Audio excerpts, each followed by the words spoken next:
In today's discussion, I want us to talk about one of the most sobering truths in leadership. If you cannot lead yourself away from temptation, you will eventually lead others into problems. Leadership is not first about leading others, it begins with leading yourself. Before you can inspire, direct, or guide others, you must have mastery over your own desires, impulses, and weaknesses. Every downfall in leadership, whether in politics, business, ministry, or family, can be traced to a moment where someone stopped leading themselves. Temptation, when not resisted, becomes corruption. And when a leader falls, others often fall with them. So today, we'll explore what it means to lead yourself first, how self-discipline protects integrity, and why unchecked temptation can turn great leaders into dangerous ones. Leadership begins with self-mastery. Let's begin by recognizing a simple truth. You can't lead others well if you can't lead yourself first. Leadership is not just about vision or charisma, it's about governance of self. It's your ability to say no to what's harmful, even when it feels desirable. Temptation doesn't disappear with position. In fact, power multiplies it. The higher you rise, the greater the access, influence, and opportunity, and therefore, the greater the risk.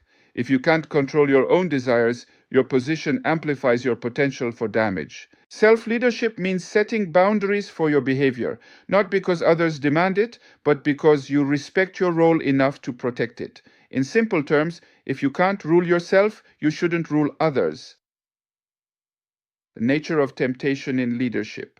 Now let's consider the nature of temptation itself. Temptation in leadership often doesn't come dressed in evil. It comes disguised as opportunity, the temptation to cut corners, misuse authority, or act in self-interest.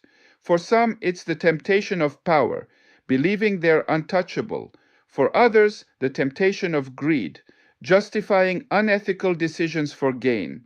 And for many, the temptation of pride, seeking applause instead of accountability. These temptations seem small at first, harmless even, but every compromise plants a seed that grows into destruction. As one wise saying puts it, character is not built in crisis, it is revealed there. Leaders who fail privately will eventually collapse publicly. The domino effect of moral failure. Moving on, let's talk about why personal failure in leadership is never private. When a leader falls, others get hurt. Employees lose trust, followers lose faith, families lose stability, and communities lose confidence. People who looked up to you start to question not only you, but the very principles you represented. That's why self-control is not selfish. It's an act of protection for those who follow you. Because leadership magnifies consequences, both good and bad. You might think your private compromise affects no one, but when people depend on your integrity, your failure becomes their pain. So if you cannot lead yourself away from temptation, you don't just risk your own downfall. You risk leading others into confusion, disappointment, and destruction. Examples of self-leadership and its absence. Next, we look at examples, both of those who succeeded and those who failed this test. Joseph, in the Bible, was tempted by power, privilege, and passion. Yet he resisted because he valued purpose over pleasure. His self-discipline preserved not only his destiny, but the lives of many others. On the other hand, King David, though great in leadership, fell into temptation with Bathsheba, a single act that led to chaos in his household and his nation. In history and modern life, the pattern repeats. Corporate leaders who compromise integrity for profit collapse companies. Political leaders who yield to pride and corruption destroy public trust. Spiritual leaders who hide personal sin lead entire congregations into disillusionment. Leadership is a privilege, but without self-discipline, it becomes a weapon. Practical ways to lead yourself away from temptation. Now, I want us to look at practical, actionable steps leaders can take to guard themselves. 1. Know your weaknesses. Self-awareness is the first step to self-control. Be honest about where you're vulnerable. 2. Set personal boundaries.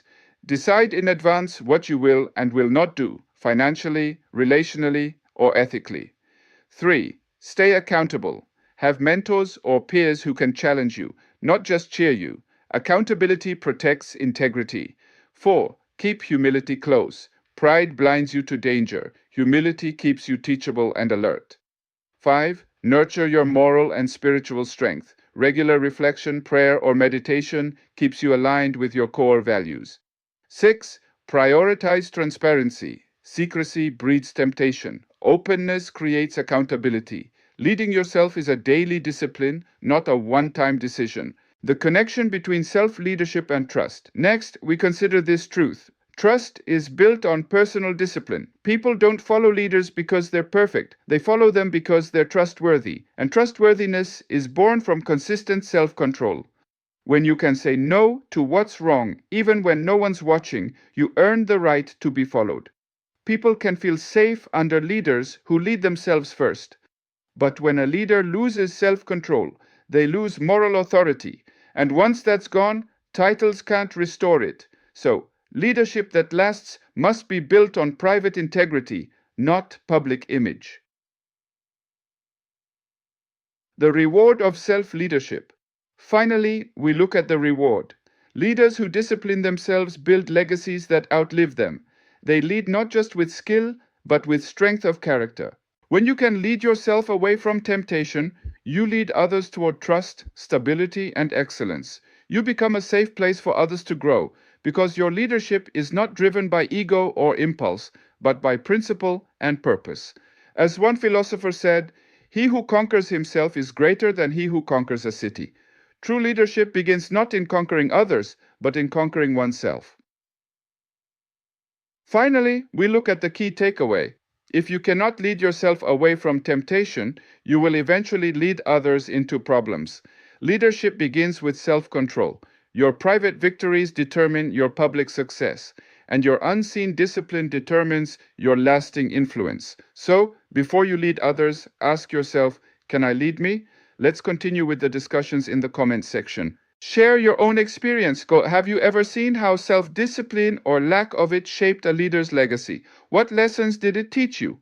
If you like this video topic, give it a thumbs up so YouTube can recommend it to others. And don't forget to subscribe, share, and comment. Because true leadership is not about controlling others, it's about mastering yourself. Thank you for watching, and until next time, lead with wisdom, live with integrity, and guard your influence with self-discipline.